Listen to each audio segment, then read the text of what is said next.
नमस्ते दोस्तों, आप सभी का मेरे चैनल में स्वागत है और आई होप आप सभी लोग बहुत अच्छे होंगे। आज हम लोग एक नया चैप्टर स्टार्ट करने वाले हैं हिंदी व्याकरण का, हिंदी वर्णमाला, जो कि BPSC, UPSSC, BSSC, UP police, Bihar police और तमाम बड़े बड़े एग्ज़ामों के लिए बहुत ही आवश्यक है। तो हम लोग इसको दृढ़ निश्चय के साथ पढ़ेंगे और याद करते हुए पढ़ेंगे। तो आराम आराम से पढ़ेंगे, लगभग 30 से 35 मिनट लगेगा।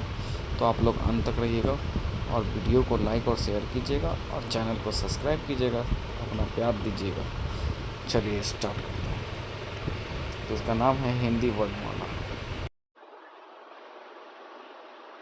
वर्ण क्या होता है? भाषा की सबसे छोटी इकाई वर्ण। वर्ण उस मूल ध्वनि को कहते हैं जिसके खंड या टुकड़े नहीं किए जा सकते हैं, जैसे अ, हर्षई, आधा क, आधा ख इत्यादि। क पे हलंत को आधा क बोलते हैं, या किसी पे भी हलंत लग जाए तो आधा हो जाता है। स्वरूप मूल ध्वनि को इस प्रकार स्पष्ट किया जा सकता है। आम शब्द तीन मूल ध्वनियां हैं, आ है, आधा म है, प्लस आ। इन्हीं अखंड मूल ध्वनियों को वर्ण कहते हैं। वर्ण में सब स्वर जुड़ जाता है तो उसे अक्षर कहते हैं। जैसे आधा क आधा ख वर्ण है तथा क प्लस अ क हो जाता है, ख प्लस अ ख हो जाता है। ये अक्षर है, ठीक है। प्रत्येक वर्ण की अपनी लिपि होती है। लिपि को वर्ण संकेत भी कहते हैं। हिंदी में 52 वर्ण होते हैं। सभी स्वर वर्ण होते हैं और स्वर युक्त व्यंजन अक्षर कहलाते हैं। वर्णमाला। हिंदी वर्णमाला देवनागरी लिपि में लिखी जाती है, जो ब्राह्मी लिपि का ही एक परिष्कृत रूप है। जिस प्रकार ब्राह्मी लिपि बाएं से दाएं लिखी जाती है, उसी प्रकार देवनागरी लिपि हिंदी के बाएं से दाएं लिखी जाती है। इसे नागरी लिपि भी कहते हैं। वर्णों के व्यवस्थित समूह या समुदाय को वर्णमाला कहते हैं। हिंदी वर्णमाला में वर्णों की गणना दो आधार पर की जाती है। टाइपिंग मिस्टेक हो गया दोस्तों, वर्षों लिखा गया है, वर्ण यहाँ पे। उच्चारण के आधार पर हिंदी में उच्चारण के आधार पर वर्णों की संख्या 45 है, जिनमें 10 स्वर तथा 35 व्यंजन है।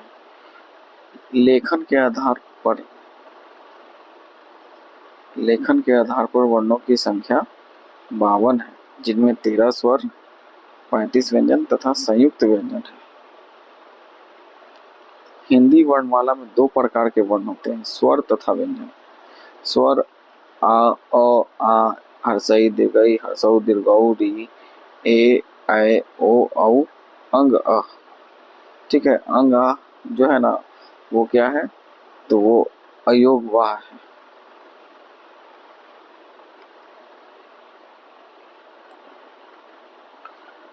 तो कुल 13 है। ऐसे लिखाना होता है। उच्चारण की दृष्टि से इनमें केवल 10 ही स्वर हैं। अ, आ, ई, उ, ए, ऐ, ओ, औ। ठीक है। बाकी सब अलग है। व्यंजन लेखन के आधार पर व्यंजनों को निम्न प्रकार विभाजित किया गया है। जैसे क वर्ग। क के वर्ग को क, ख, ग, घ, अंग, ये 5 है। स्पर्श व्यंजन बोलते हैं। क से प जो वर्ग होता है ना, 5 वर्ग होता है हिंदी का। क वर्ग, च वर्ग, ट वर्ग, त वर्ग और प वर्ग। इसको बोलते हैं स्पर्श व्यंजन। तो क से अंगा तक हो गया 5। च वर्ग होता है च, छ, ज, झ, इया। पहले क्लास में भी बता चुके हैं ये चीज। ट वर्ग होता है ट, ठ, ड, ढ, न। त वर्ग होता है त, थ, द, ध, न। प वर्ग होता है प, फ, ब, भ, म। ये सब 5 होता है, तो टोटल कितना होता है 25। अब अंत स्थ व्यंजन, अंतस्थ व्यंजन जिसको बोलते हैं य, र, ल, व, ये 4 होता है। उसमें व्यंजन तालव्य स, मूर्धनि स, दंती स और ह। संयुक्त व्यंजन अक्षा, आधा क और स को मिला के अक्षा बोलते हैं। त्र किसको बोलते हैं, तो आधा त प्लस र को। ज्ञ किसको बोलते हैं, ज प्लस इया को। स्र किसको बोलते हैं, स प्लस र को। ये 4 हैं। द्विगुण व्यंजन ड और ढ, ड के नीचे बिंदु और ढ के नीचे बिंदु, ये 2 हैं। अयोगवा है अंग, अ, ये भी 2 हैं। स्वर क्या होता है, जिन वर्णों का उच्चारण बिना किसी दूसरे वर्ण की सहायता के अर्थात स्वतंत्र रूप से होता है वे स्वर कहलाते हैं। इनके उच्चारण में हवा मुख्य बीवर यानी मुख्य द्वार से अबाध गति से निकलती है। मूल स्वरों की संख्या 11 मानी गई है, परंतु कामता प्रसाद गुरु मूल स्वरों की संख्या 10 मानते हैं। देवनागरी लिपि व संस्कृत भाषा में स्वरों की संख्या 13 होती है। हिंदी में स्वरों की संख्या 11 होती है, लेकिन री को केवल लिखने के आधार पर स्वर माना जाता है। री का वर्तमान उच्चारण र प्लस ई री होता है तथा इसके उच्चारण में जीवा मूर्धा को स्पर्श करती है। अतः यह हिंदी में शुद्ध स्वर नहीं है, इसलिए हिंदी में शुद्ध स्वरों की संख्या 10 होती है।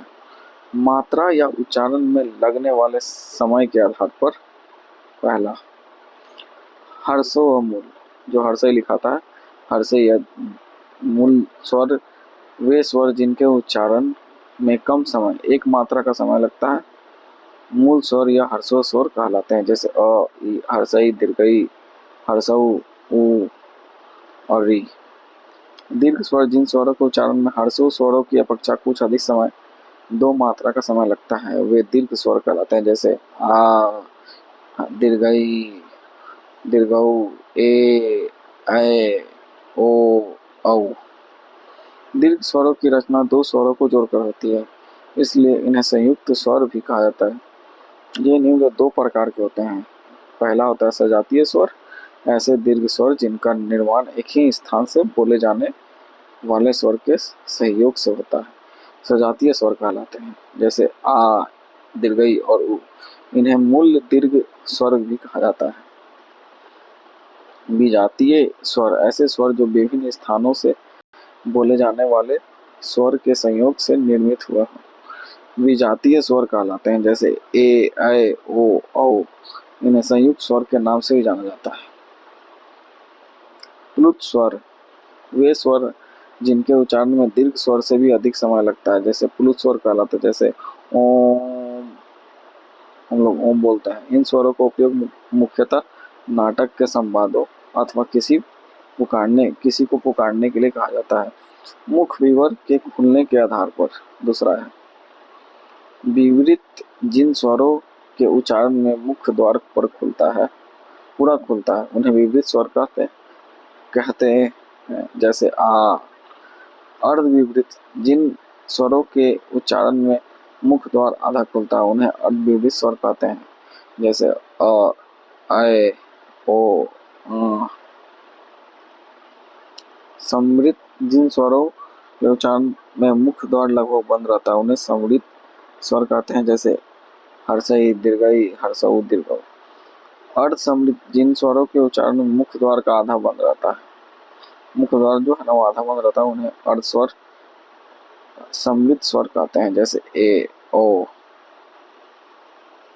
स्वरों का वर्ग जीम के जगह पे जीव हो जाएगा वो। अग्र स्वर जिन स्वरों के उच्चारण में जीवा का अग्र भाग ऊपर उठता है वे अग्र स्वर कहलाते हैं, जैसे हर्षई, दीर्घई, ए, ऐ। मध्य स्वर जिन स्वरों के उच्चारण में जीवा का समान अवस्था में रहती है वे मध्य स्वर कहलाते हैं, जैसे अ।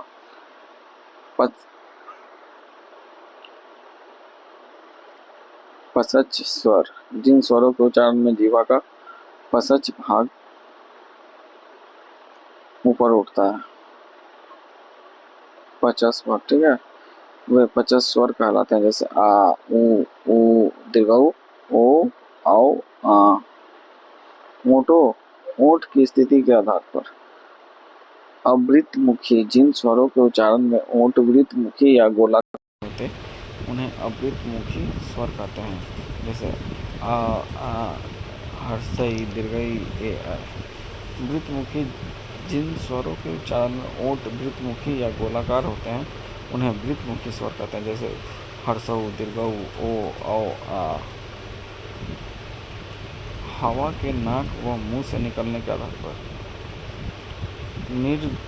निर्नुनासिक या मौखिक स्वर जिन स्वरों के उच्चारण में हवा केवल मुंह से निकलती है उन्हें निर्नुनासिक या मौखिक स्वर कहते हैं, जैसे आ, हर्षई आदि। अनुनासिक स्वर, जिन स्वरों के उच्चारण में हवा मुंह के साथ साथ नाक से भी निकलती है उन्हें अनुनासिक स्वर कहते हैं, जैसे अ, औ, ई आदि। अनुस्वार, जिन स्वरों के उच्चारण में हवा केवल नाक से निकलती है उन्हें अनुस्वार कहते हैं, जैसे अंग आदि। घोषत्व के आधार पर घोष का अर्थ है स्वर तंत्रियों में श्वास का कंपन। स्वर तंत्री में जब कंपन होता है तो सघोष ध्वनियों उत्पन्न होती है। सभी स्वर सघोष ध्वनियाँ होती हैं। स्वरों और वर्गीकरण व उच्चारण स्थान। वर्ण का नाम, उच्चारण स्थान, हर्ष स्वर, हरव स्वर और दीर्घ स्वर, मौखिक स्वर, अनुनासिक स्वर। तो कंठ है, कंठ से बोला जाता है, इसमें अ बोला जाता है, दीर्घ स्वर आ है, मौखिक स्वर अ आ है, अनुनासिक स्वर है आ। तालव्य तालु से बोला जाता है, इसमें हर्षई दीर्घई, हर्षई दीर्घई है। मूर्धन्य, मूर्धा में सिर्फ री है। ओष्ठ, ओष्ठ में हर्षा हुआ दीर्घऊ है। कंठ तालव्य है, कंठ प्लस तालु ए अय है। कंठोष्ठ, कंठ प्लस ओष्ठ ओ औ है। वर्णों का उच्चारण स्थान, जैसे नासिक, नाक से क्या क्या बोला जाता है, अंग, अंग, ड, यह अंगा हो गया, फिर इया न, टवर्गी न, फिर मा। दंतमूल वर्त से रला, दंत, दंत तवर्ग, इसमें तवर्ग और सा मतलब 6 वर्ड हो गया। दंत प्लस ओष्ठ हुआ, ओष्ठ प्लस ओष्ठ का ओष्ठ दीर्घ पवर्ग होता है, प्लस पवर्ग है ना। ओष्ठ प्लस कंठ ओ औ आ। मूर्धा, मूर्धन्य री टवर्ग और दंती सा, मूर्धन्य सा होता है। तालु, तालव्य हर्षई दीर्घई चवर्ग य और तालव्य सा। कंठ प्लस तालु ए आय, कंठ, कंठ है अ आ अंग, अंग नहीं है आ कवर्ग और हा। व्यंजन, जिन वर्णों का उच्चारण स्वरों की सहायता से या एक से अधिक वर्णों के मेल से होता है वे व्यंजन कहलाते हैं, जैसे क आधा क प्लस अ, ख बराबर ख प्लस अ आदि। अन्य शब्दों में जिन ध्वनियों के उच्चारण में हवा मुक्त तौर से अबाध गति से नहीं निकलती है, वरन उसमें पूर्ण या अपूर्ण अवरोध होता है, व्यंजन कहलाती है। जब व्यंजन के नीचे हलन ची लगता है तब वह व्यंजन आधा होता है। व्यंजनों के उच्चारण क्या है? उच्चारण अ के बिना संभव नहीं, इसलिए प्रत्येक व्यंजन के उच्चारण के अंत में अ स्वर आता है। मूल व्यंजनों की संख्या 33 मानी गई, परंतु ड और ढ द्विगुण व्यंजन है, जुड़ने पर इनकी संख्या 35 हो जाती है। व्यंजन का वर्गीकरण। स्पर्श व्यंजन, जिन व्यंजनों के उच्चारण में हवा फेफड़ों से निकलते हुए मुंह के किसी विशेष स्थान जैसे कंठ, तालु, मूर्धा, दांत या ओंठ का स्पर्श करते हुए निकले वे स्पर्श व्यंजन कहलाते हैं। क से लेकर म तक 25 स्पर्श व्यंजन हैं। स्पर्श व्यंजन के वर्ग इस प्रकार हैं: कवर्ग, कंठ, च वर्ग, तालव्य, ट वर्ग, मूर्धन्य, त वर्ग, दंत्य, प वर्ग, ओष्ठ। इसमें पीछे से आगे की ओर जाने का क्रम कंठ से तालव्य से मूर्धन्य से दंत्य, दंत्य से ओष्ठ। कंठ व्यंजन, जिन व्यंजन ध्वनियों के उच्चारण में जीवा के पिछले भाग से कोमल तालु का स्पर्श होता है, कंठ ध्वनियाँ व्यंजन कहलाती है, जैसे क, ख, ग, घ, अंग। तालव्य व्यंजन, जिन व्यंजनों के उच्चारण में जीवा का अग्रभाग कठोर तालु को स्पर्श करता है, तालव्य व्यंजन कहलाते हैं, जैसे च, छ, ज, झ, इया और तालव्य स, य। मूर्धन्य व्यंजन, कठोर तालु के मध्य का भाग मूर्धा कहलाता है, जब जीवा की उल्टी हुई नोक का निचला मूर्धा से स्पर्श करता है। तो ऐसी स्थिति में उत्पन्न ध्वनि को मूर्धन्य व्यंजन कहते हैं, जैसे ट, थ, ड, ढ, टवर्गी न और मूर्धन्य स। इसीलिए ये सब बोलते हैं, इसको टवर्गिना भी बोलते हैं। दंत व्यंजन जिन व्यंजनों के उच्चारण में जीवा नोक ऊपरी दांतों को स्पर्श करते हुए दंत व्यंजन कहलाते हैं, जैसे त, ध, त, थ, द, ध, न। ओष्ठ व्यंजन जिन व्यंजनों के उच्चारण में दोनों ओष्ठों द्वारा श्वास का अवरोध होता है वे ओष्ठ व्यंजन कहलाते हैं, जैसे प, फ, ब, भ, म। दंतोष्ठ व्यंजन जिन व्यंजनों के उच्चारण में ऊपर के दांत और नीचे के ओष्ठ का प्रयोग होता है वे दंतोष्ठ व्यंजन कहलाते हैं, जैसे वर्तस्य व्यंजन जिन व्यंजनों के उच्चारण में जीवा ऊपरी मुसुड़ वर्ष को स्पर्श करती है वे वतस्सर व्यंजन कहलाते हैं, जैसे न, र, स, ज, ल। व्यंजन व्यंजन को 3 पार्ट में बांटा गया है, स्पर्श व्यंजन, अंतस्थ व्यंजन और उष्म संघर्षी व्यंजन। तो स्पर्श व्यंजन में घोषत्व के आधार पर अघोष अघोष, यह तालव्य वर्ग है, र वत्स वर्ग है, स तालव्य है, उष्म संघर्षी व्यंजन में तालव्य स तालव्य है, मूर्धन्य स मूर्धन्य है, दंती स दम वर्ण तस्य है। हा स्वर है और यार उसके बाद सघोष अल्पप्राण और अघोष महाप्राण है। प्रत्न विधि के आधार पर स्पर्श संघर्षी व्यंजन 4 छ वर्ग के उच्चारण में वायु कुछ घर्षण के साथ निकलते हैं, इसलिए इस वर्ग का कई व्यंजनों को च, छ, ज, झ स्पर्श संघर्षी व्यंजन कहते हैं। नासिक के व्यंजन अंगा, जिया और टवर्गी न तथा म व्यंजनों के उच्चारण में वायु नाक से निकलती है, इसलिए इन्हें नासिकीय अनुनासिक व्यंजन कहते हैं। घोषत्व के आधार पर व्यंजन जिन व्यंजनों के उच्चारण में स्वर तंत्रियों में कंपन वो अघोष व्यंजन कहलाते हैं। प्रत्येक वर्ग का पहला तथा दूसरा व्यंजन और तालव्य स मूर्धन्य स दंती स अघोष व्यंजन होते हैं। क, ख, च, छ, ट, थ, द, थ, म। संघोष व्यंजन जिन व्यंजनों के उच्चारण में स्वर तंत्रियों में कंपन हो संघोष या घोष व्यंजन कहलाते हैं। प्रत्येक वर्ग का तीसरा, चौथा और पांचवा व्यंजन सघोष व्यंजन होते हैं। ठीक है। ग, घ, अंगा, ज, झ, इया, फिर ड, ढ, टवर्गी न, द, ध, न, व, भ, म। ड, ढ तथा य, ल, व, ह संघोष व्यंजन होते हैं। प्राणत्व के आधार पर अल्प प्राण जिन उच्चारण में मुख से हवा निकले वे अल्पप्राण व्यंजन होते हैं। प्रत्येक वर्ग का पहला, तीसरा और पांचवा व्यंजन वर्ण अल्पप्राण ध्वनि होता है, जैसे क, ख, न, क, ग, ड, च, ज, इया, ट, ड, न आदि।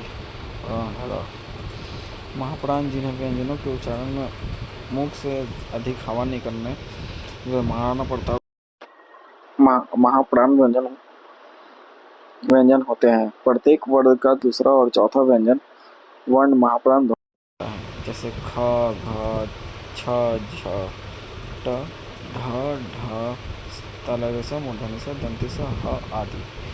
अंतस्थ व्यंजन 4 होते हैं, जिन व्यंजनों के उच्चारण में मुख बहुत संकुचित हो जाता है, फिर भी वाक्य स्वरों की भांति बीच से निकले जाती है, उस समय उत्पन्न होने वाली ध्वनि अंतस्थ व्यंजन कहलाती है, जैसे य, र, ल, व।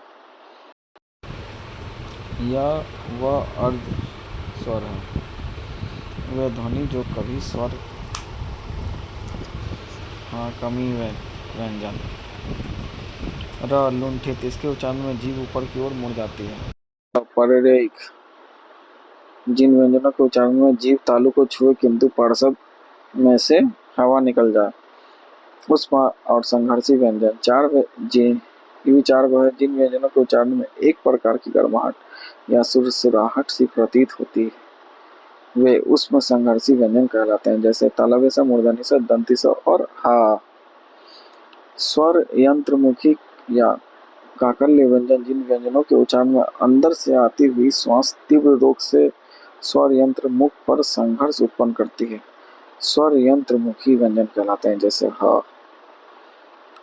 उत्क्षिप्त व्यंजन दो हैं जिन व्यंजनों के उच्चारण में जीभ सबसे पहले ऊपर उठकर मूर्धा को छूती, उसका झटके से नीचे आ जाती, उन्हें उत्क्षिप्त व्यंजन कहते हैं।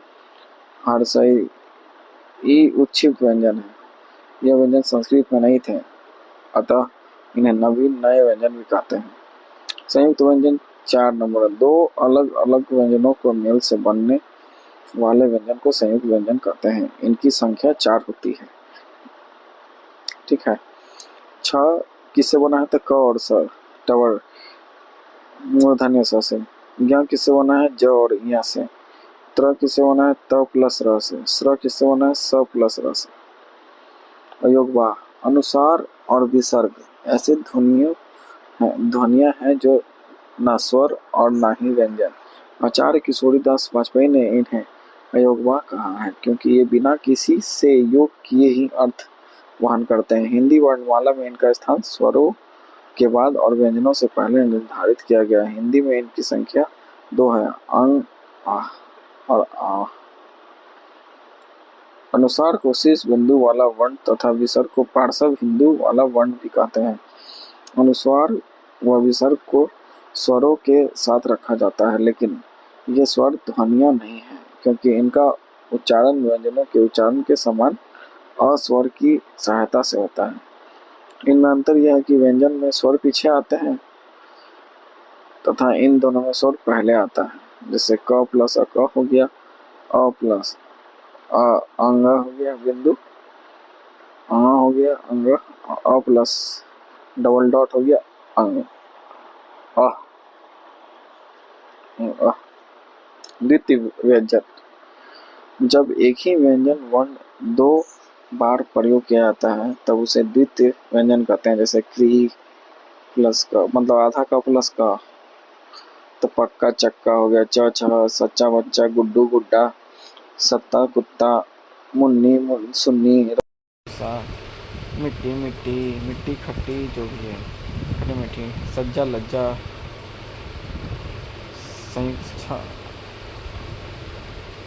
संयुक्ताक्षरों का उत्वचरण मतलब उच्चारण। ठीक है। उच्चारण के आधार पर ध्वनियों की 3 रीतियाँ।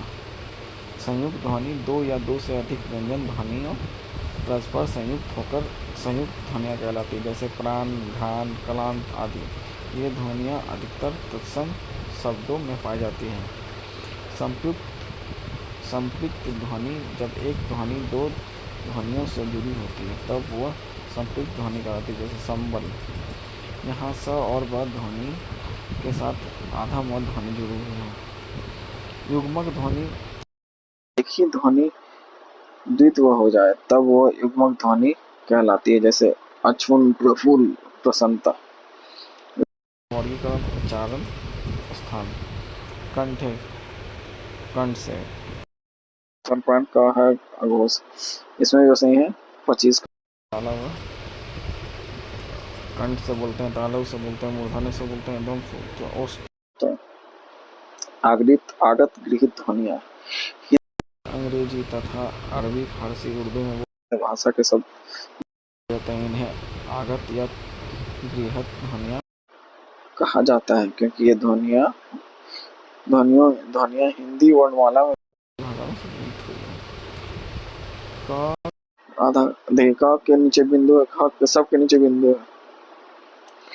तो इसमें उच्चारण स्थान क्या है कि कंठ जीभ मूल से बहुत जीव होता है, फिर वर्तस्य से बोला जाता है, वर्तस्य उच्चारण स्थान है, फिर दंतोष्ठ है। अब क्या क्या है? घोषत्य, प्राणत्व, अघोष, अल्पप्राण, अघोष, महाप्राण, सघोष, अल्पप्राण, अल्पप्राण और अघोष महा। नोट है, राजसी प्रशासी तरह हिंद ने इन 5 अरबी फारसी ध्वनियों के नीचे नुक्ता लगाने की परंपरा का सूत्रपात किया या शुरुआत कर दिया। अंग्रेजी भाषा से आगत ध्वनियाँ। अंग्रेजी भाषा में आगत ध्वनि अर्धचंद्राकार होती है। हिंदी भाषा में अंग्रेजी भाषा के अनेक शब्दों का प्रयोग किया जाता है। इनमें कुछ शब्द में प्रयोग होने वाली ध्वनि हिंदी से भिन्न है।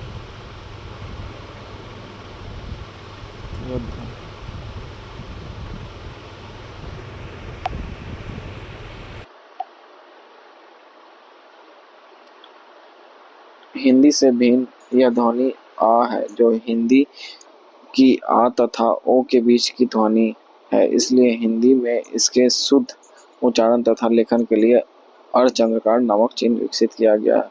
आ ध्वनि निर्मित शब्द बॉल, हॉट, कॉफी, डॉक्टर आदि है। अब महत्वपूर्ण परीक्षा पॉइंट्स क्या क्या है। भाषा की सबसे छोटी इकाई को कहते हैं वर्ण या ध्वनि। ये UP police SI 2021, UP SSC video 2023। भाषा की सबसे छोटी सार्थक इकाई को कहते हैं शब्द। व्यंजन और स्वर के संयुक्त रूप को कहते हैं अक्षर, जो केवीएस 2014 में था।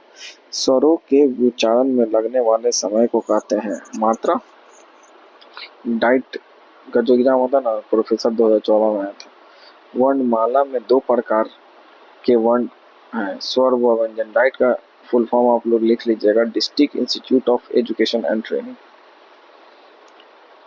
देवनागरी लिपि व संस्कृत में स्वरों की संख्या 13 होती है। वर्णमाला में लेखन के आधार पर हिंदी भाषा की कुल वर्ण ध्वनियाँ 52। ये राजस्थान सीईटी में आया था 2024 में।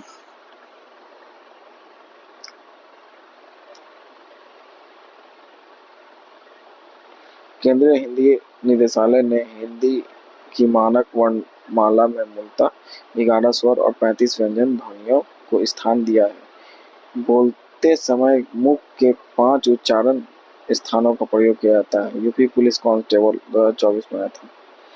वैदिक भाषा में लुप्त स्वर को त्रिमात्रिक या बहुमात्रिक स्वर भी कहते हैं। प्लुत स्वर का शाब्दिक अर्थ होता है उछलता हुआ। मात्रा स्वर की समरूप ग्रेफिंग कही जाती है। यूपी पुलिस एसआई 2017 नोट, जब कोई व्यंजन स्वर के साथ आता है तब उसके साथ पूरा स्वर नहीं लिखा जाता, बल्कि स्वर की केवल मात्रा लिखी जाती है। अतः मात्रा स्वर की समरूप है, ग्रेफिंग कही जाती है।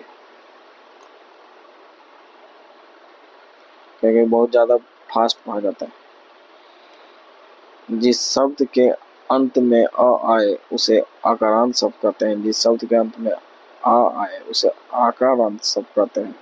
जिस शब्द के अंत में ई आए उसे ईकारांत शब्द कहते हैं। जिस शब्द के अंत में दीर्घई ई आए उसे ईकारांत शब्द कहते हैं। जिस शब्द में अंत में ऊ आए उसे उकारांत शब्द कहते हैं। जिस शब्द में के अंत में दीर्घऊ आए उसे उकारांत शब्द कहते हैं। संबंधित सवाल है कि भाषा की सबसे छोटी इकाई क्या है। उत्तर वर्ण या ध्वनि। वर्ण किसे कहते हैं? उत्तर है वर्ण उस मूल ध्वनि को कहते हैं जिसके खंड या टुकड़े नहीं किए जा सकते। आम शब्द में कितने मूल ध्वनियां हैं? तो 3 मूल ध्वनियां आ, व प्लस अ। अक्षर किसे कहते हैं? वर्ण में जब स्वर जुड़ जाता है तो उसे अक्षर कहते हैं। क वर्ण या है या अक्षर? क वर्ण है। क वर्ण है या अक्षर? तो ये अक्षर है, क्योंकि क प्लस अ क होता है। वर्णों के व्यवस्थित समूह को समूह या समुदाय को क्या कहते हैं? तो वर्णमाला कहते हैं। हिंदी वर्णमाला किस लिपि में लिखी जाती है? देवनागरी लिपि में। देवनागरी लिपि किस लिपि का परिष्कृत रूप है? ब्राह्मणी लिपि का। हिंदी में कुल कितने वर्ण होते हैं? तो 52 वर्ण होते हैं। लेखन के आधार पर, उच्चारण के आधार पर हिंदी में वर्णों की संख्या कितनी है? 45। 10 स्वर, 35 व्यंजन। लेखन के आधार पर हिंदी में वर्णों की संख्या कितनी है? 52। 13 स्वर प्लस 35 व्यंजन प्लस 4 संयुक्त व्यंजन। व्यंजन और स्वर के संयुक्त रूप को क्या कहते हैं? अक्षर। स्वर किसे कहते हैं? जिन वर्णों का उच्चारण बिना किसी दूसरे वर्ण की सहायता के, अर्थात स्वतंत्र रूप से होता है वे स्वर कहलाते हैं। हिंदी में स्वरों की संख्या कितनी होती है? तो उत्तर है 11। हिंदी में शुद्ध स्वरों की संख्या कितनी है? तो 10। देवनागरी लिपि व संस्कृत भाषा में स्वरों की संख्या कितनी होती है? तो 13। उच्चारण में लगने वाले समय के आधार पर स्वरों के कितने भेद हैं? हर्ष स्वर, मूल स्वर, दीर्घ स्वर और प्लुत स्वर। हर्ष स्वर कौन कौन से हैं? तो अ, हर्षई, दीर्घऊ, हर्षऊ और री। हर्ष स्वरों के उच्चारण में कितना समय लगता है? उत्तर कम समय, 1 मात्रा का समय। दीर्घ स्वरों के उच्चारण में कितना समय लगता है? उत्तर हर्ष स्वरों की अपेक्षा कुछ अधिक समय, 2 मात्रा का समय। दीर्घ स्वर कौन कौन से हैं? तो आ, ई, उ, ए, ऐ, ओ, औ। ए, ऐ, ओ, औ को किस नाम से भी जाना जाता है? तो विजातीय स्वर या संयुक्त स्वर। प्लुत स्वर का उपयोग मुख्य रूप से कहाँ किया जाता है? तो नाटक के संवादों अथवा किसी को पुकारने के लिए। विपरीत स्वर कौन सा है? उत्तर आ मुख द्वार पर खुलता है। अर्ध विपरीत स्वर कौन कौन से हैं? उत्तर अ, ए, ओ, आ मुख द्वार आधा खुलता है। तो इसमें हर्षई, दीर्घई, उ, हर्षऊ, दीर्घऊ किस प्रकार के स्वर हैं? तो उत्तर समृद्ध स्वर, मुख द्वार लगभग बंद रहता है। जीवा के प्रयोग के आधार पर हर्षई, दीर्घई, ए, ऐ किस प्रकार के स्वर हैं? उत्तर अग्र स्वर। जीवा के प्रयोग के आधार पर अ किस प्रकार का स्वर है? मध्य स्वर। ओठों की स्थिति के आधार पर ओ, औ, आ को क्या कहते हैं? तो उत्तर वृत्तमुखी स्वर। ओठ गोलाकार होते हैं। सभी स्वर घोषत्व के आधार पर कैसे होते हैं? सभी स्वर संघोष ध्वनियां होती हैं। स्वरों के उच्चारण में लगने वाले समय को क्या कहते हैं? मात्रा।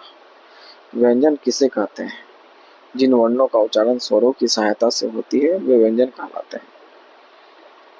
मूल व्यंजन की संख्या कितनी मानी गई है? तो 33।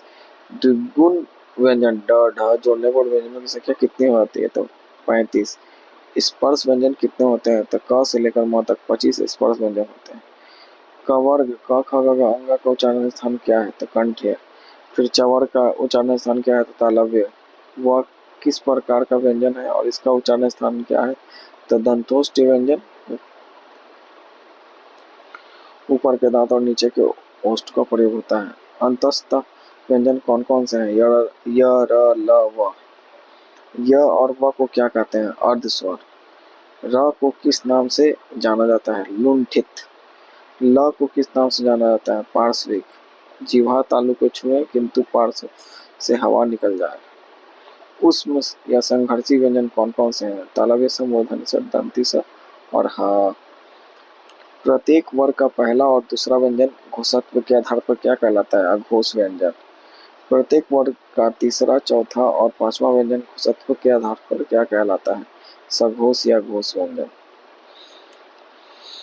प्रत्येक वर्ग का पहला, तीसरा और पांचवा व्यंजन प्राणत्व के आधार पर क्या कहलाता है? उत्तर अल्प प्राण व्यंजन, मुख से कम हवा निकले। प्रत्येक वर्ग का दूसरा और चौथा व्यंजन प्राणत्व के आधार पर क्या कहलाता है? महाप्राण व्यंजन, मुख से अधिक हवा निकले। संयुक्त व्यंजन कितने होते हैं और कौन कौन से हैं? उत्तर इनकी संख्या 4 होती है, छत्र, ज्ञ और स्र। अयोगवाह ध्वनियां कौन कौन सी हैं? अनुस्वार, और विसर्ग। ठीक है। अंग आचार्य किशोरीदास वाजपेयी ने अनुस्वार और विसर्ग को क्या कहा है? अयोगवाह। जब एक ही व्यंजन वर्ण के 2 बार प्रयोग किया जाता है तो उसे क्या कहते हैं? द्वित्व व्यंजन या युग्मक ध्वनि। तो आप सभी का बहुत बहुत धन्यवाद कि आप हमारे साथ बने रहे। आई होप आप सभी लोगों को ये वीडियो बहुत पसंद आया होगा, ये जानकारी पसंद आई होगी। तो अगर वीडियो अच्छा लगा हो तो लाइक, शेयर और चैनल को सब्सक्राइब कीजिएगा और अपना सपोर्ट जरूर दिखाइएगा। हम लोग कल फिर मिलेंगे। आई होप आप सभी लोग को बहुत अच्छा लगा होगा। धन्यवाद। जय हिंद, जय भारत। मिलते हैं ब्रेक के बाद।